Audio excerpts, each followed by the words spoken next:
I've heard from some families in the on their way in this evening who tell us that this is where their children will learn what happened yesterday. It hasn't been easy for parents to explain what happened, and they're using this event tonight as a way to explain the tragedy to their own children. Now, Channel 3 Eyewitness News reporter Kelly McCarthy is going to join me now. She talked to the mothers of two of the victims today, and Kelly has more on their story. David, I talked with those two mothers, and they showed incredible strength today under such tragic circumstances. They showed their true strength, and they said that their family is coming together by their side to offer them support. We talked about their children who died in this horrible crash yesterday, and they talked a little bit about the other circumstances surrounding the crash. None of them kids deserve that. None of them.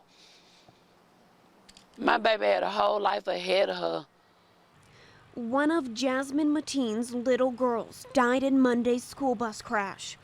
6-year-old Zaira Mateen was in first grade, and she was riding the school bus with her two sisters.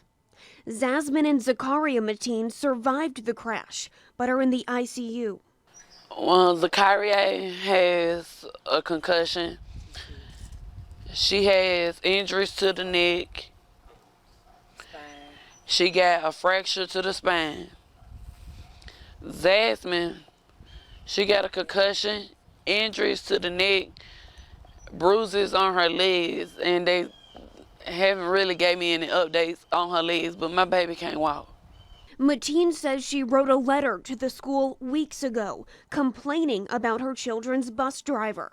I've been calling complaining about this bus driver since August. Parents rushed to Tally Road Monday after hearing about the crash. Mother Diamond Brown says she watched as emergency crews removed children from the bus. And they was pulling all the kids off the back of the bus. And I know my baby, he rides the front of the bus. And when they told me that they started from the back of the bus, I knew that my baby don't ride the back of the bus. Her only child, 6-year-old Demayan Brown, did not survive the crash.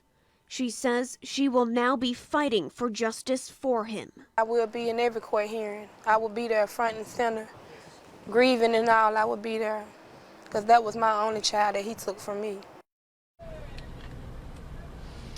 And now, David, these mothers still have so many unanswered questions about what happened, how did this happen, and of course, they're still just flooded with grief about the loss of their just little children, 6 years old for both of these mothers.